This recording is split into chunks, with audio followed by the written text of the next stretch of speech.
دوستو، آپ میں سے زیادہ تر لوگوں نے وہ کہاوت تو ضرور سنی ہوگی کہ ایک طاقتور دشمن سے زیادہ خطرناک ہمارا وہ دوست ہوتا ہے کہ جو اندرونی طور پر غدار ہوتا ہے۔ یہی وجہ ہے کہ غدار لفظ کو ہمیشہ سے ہی دنیا کے سب سے عجیب اور سب سے گندے الفاظوں میں گنا جاتا ہے، بلکہ اگر ہم لوگ غدار لفظ کو ایک عجیب اور گندی گالی کہیں تو شاید یہ کہنا غلط نہیں ہوگا۔ ہمیشہ سے ہی ہماری دنیا کا یہ دستور چلا آ رہا ہے کہ جب کبھی بھی ایک انسان غدار ثابت ہو جاتا ہے تو اس کو وہ سزا دی جاتی ہے کہ جس طرح کی سزا ایک عام انسان اپنے دشمن کو بھی نہیں دینا چاہے گا، کیونکہ ظاہر ہے جیسا کہ میں نے آپ کو پہلے بھی بتایا کہ غدار دشمن سے بھی زیادہ خطرناک ہوتا ہے۔ لیکن دوستو، آپ کو جان کر شاید حیرانی ہوگی کہ ہماری دنیا کے اتہاس میں کچھ ایسے غدار بھی گزرے ہیں کہ جنہوں نے اپنی زندگی میں ایسے غلط کام کیے تھے کہ جس کی وجہ سے آج سینکڑوں سال گزر جانے کے بعد بھی لوگ ان کو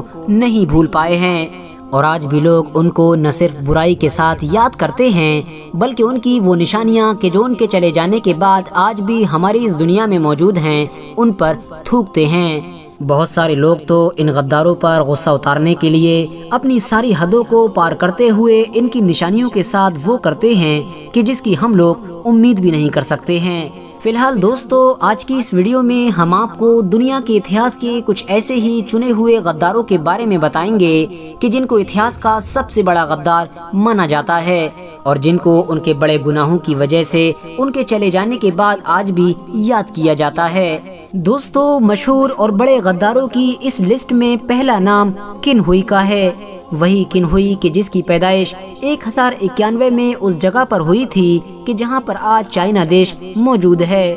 اس دور میں اس علاقے میں سونگ نام کی ایک سلطنت راج کیا کرتی تھی، اور پھر دھیرے دھیرے ایک وقت وہ آیا کہ جب کن ہوئی نام کا یہ انسان اپنی قابلیت کے دم پر اسی سونگ سلطنت کا ایک بڑا وزیر بن گیا تھا۔ لیکن دوستو، اسی دور میں ہی سونگ نام کی اس سلطنت پر جن نام کی اس سلطنت کا خطرہ منڈرا رہا تھا کہ جس کی فوج بڑی تیزی کے ساتھ سونگ سلطنت کے اندر گھستی آ رہی تھی۔ جن سلطنت کی یہ فوج اتنی زیادہ خطرناک تھی کہ اس نے کچھ وقت کے اندر ہی سونگ سلطنت کے بہت سارے علاقوں پر قبضہ کر لیا تھا، اور دھیرے دھیرے یہ محسوس ہونے لگا تھا کہ بہت جلد ہی اب پوری سونگ سلطنت پر جن سلطنت کا راج ہو جائے گا۔ لیکن پھر اچانک سے یوئی فوئی نام کا ایک بہادر یودھا سونگ سلطنت کی طرف سے میدان میں آیا، اور اس نے اپنی قابلیت کے دم پر دھیرے دھیرے جن سلطنت کو پیچھے ہٹنے پر مجبور کر دیا، اور ایک وقت ایسا آیا کہ جب یوئی فوئی نام کا یہ بہادر یودھا جن سلطنت کی فوج سے اپنے سارے علاقوں کو واپس چھیننے میں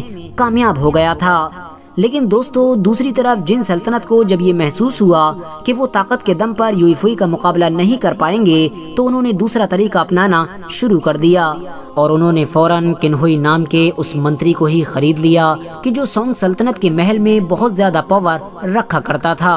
اور اس طرح سے اب کن ہوئی نام کے اس انسان نے اپنی ہی سلطنت کے ساتھ غداری کرنا شروع کر دی تھی۔ کن ہوئی نے سب سے پہلے اپنے بادشاہ کو یوئی فوئی نام کے اس بہادر یودھا کے خلاف بھڑکانا شروع کیا کہ جو اس دور میں سونگ سلطنت کا سپہ سالار بھی ہوا کرتا تھا،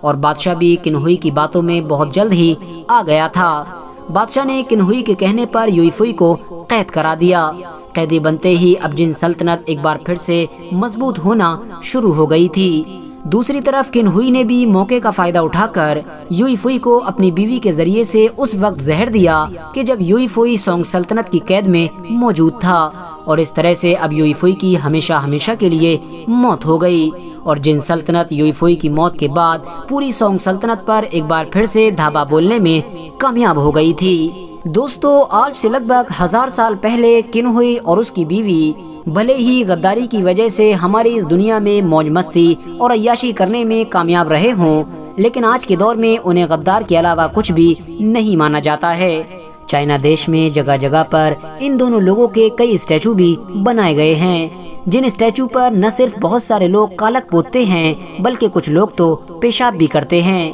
اگر آپ لوگ کن ہوئی نام کے اس غدار کی پوری ہسٹری جاننا چاہتے ہیں تو ڈسکرپشن میں موجود لنک کے ذریعے سے جان سکتے ہیں، کیونکہ کن ہوئی نام کے اس غدار کے اوپر ہم پہلے سے ہی ایک ڈیٹیل میں ویڈیو بنا چکے ہیں۔ غداروں کی اس لسٹ میں اگلا نام میر صادق کا ہے،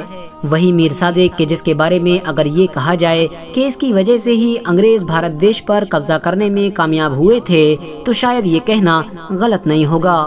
کیونکہ دوستو میر صادق نام کا یہ انسان کسی دور میں میسور کی سلطنت میں ٹیپو سلطان اور ان کے والد یعنی فادر حیدر علی کا خاص وزیر ہوا کرتا تھا۔ ایک بار کی بات ہے کہ میر صادق کی کسی بڑی غلطی کی وجہ سے حیدر علی نے نہ صرف اس کو بے عزت کیا تھا بلکہ اس کو وزیر کے پد سے ہٹا کر محل سے بھی باہر کا راستہ دکھا دیا تھا، جس کی وجہ سے اب یہ دل ہی دل میں حیدر علی اور ان کے بیٹے یعنی ٹیپو سلطان سے بہت زیادہ جلنے لگا تھا۔ حالانکہ کچھ وقت کے بعد بہت زیادہ معافی مانگنے کی صورت میں ایک بار پھر سے اس کو میسور سلطنت کے محل میں جگہ دے دی گئی تھی اور ٹیپو سلطان نے اس کو باقاعدہ اپنا ایک خاص آدمی بنا لیا تھا۔ ٹیپو سلطان کے دور میں یہ اتنا زیادہ طاقتور ہو چکا تھا کہ اس کی اجازت کے بنا ٹیپو سلطان کے محل میں ایک پرندہ بھی پر نہیں مارا کرتا تھا، اور آخرکار اس نے 1799 میں ٹیپو سلطان کے ساتھ اس وقت غداری کی کہ جب وہ انگریزوں سے مقابلہ کر رہے تھے،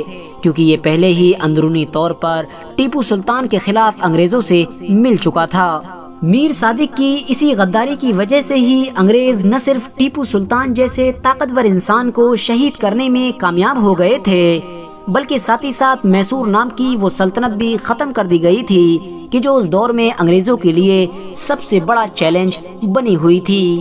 کیونکہ دوستو میسور نام کی اس سلطنت کے پوری طرح سے ختم ہو جانے کے بعد اب انگریز بھارت پر قبضہ کرنے کے لیے آزاد ہو چکے تھے، اور ظاہر ہے کہ پوری دنیا نے دیکھا ٹیپو سلطان کی شہادت کے بعد ہمارے دیش بھارت کا کوئی بھی شاسک انگریزوں کو صحیح طور پر نہیں روک پایا تھا۔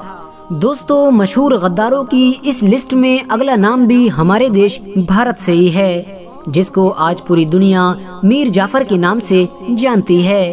میر جعفر کا پورا نام جعفر علی خان بہادر ہوا کرتا تھا، اور میر جعفر نام کا یہ آدمی کسی دور میں بنگال کے نواب یعنی نواب سراج الدولہ کی فوج میں سردار ہوا کرتا تھا، لیکن پھر دھیرے دھیرے اپنی قابلیت کے دم پر یہ انسان ایک سردار کے پد سے سپہ سالار کے پد تک پہنچ گیا تھا۔ لیکن دوستو طاقتور ہونے کے ساتھ ساتھ یہ انسان اندرونی طور پر ایک لالچی انسان بھی تھا، اور شروع سے ہی اس کی نظر نواب سراج الدولہ کے تخت پر لگی ہوئی تھی۔ یہ کسی بھی طرح سے نواب سراج الدولہ کو ہٹا کر خود بنگال کے تخت کا مالک بننا چاہتا تھا، اور اس نے اپنے اسی خواب کو پورا کرنے کے لیے اس دور کے بھارت کے سب سے بڑے دشمن یعنی انگریزوں سے گٹھ جوڑ کر لیا تھا، یعنی اس نے نواب سراج الدولہ سے غداری کر کے اندرونی طور پر انگریزوں سے ہاتھ ملا لیا تھا، اور انگریز بھی جب اس کی مدد سے نواب سراج الدولہ کو ہرانے میں کامیاب ہو گئے تھے تو انہوں نے اسی کو ہی بنگال کے تخت پر بٹھا دیا تھا،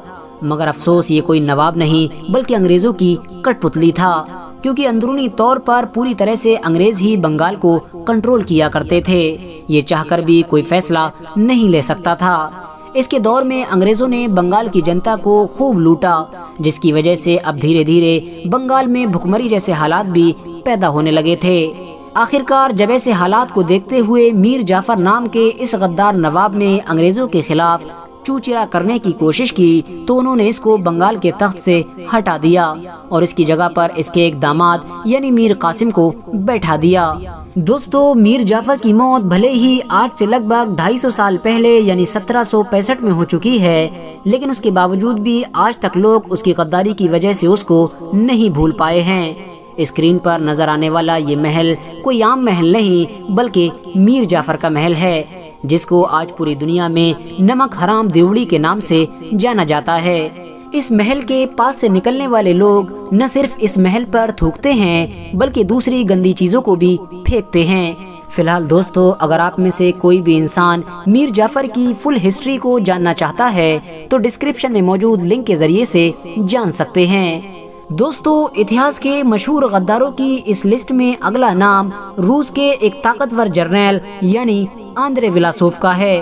آپ کو بتاتے چلیں کہ آندرے ولاسوف کی پیدائش 1901 میں ہوئی تھی۔ Andrey Vlasov Russian communist Red Army کا ایک جرنیل اور نازیوں کا خفیہ آدمی تھا، یعنی جو اندرونی طور پر ہٹلر کی نازی فوج سے مل چکا تھا۔ دوستو ویسے تو اس آدمی نے اپنی زندگی کا زیادہ تر حصہ رشیا کی کمیونسٹ ریڈ آرمی میں ہی گزارا تھا،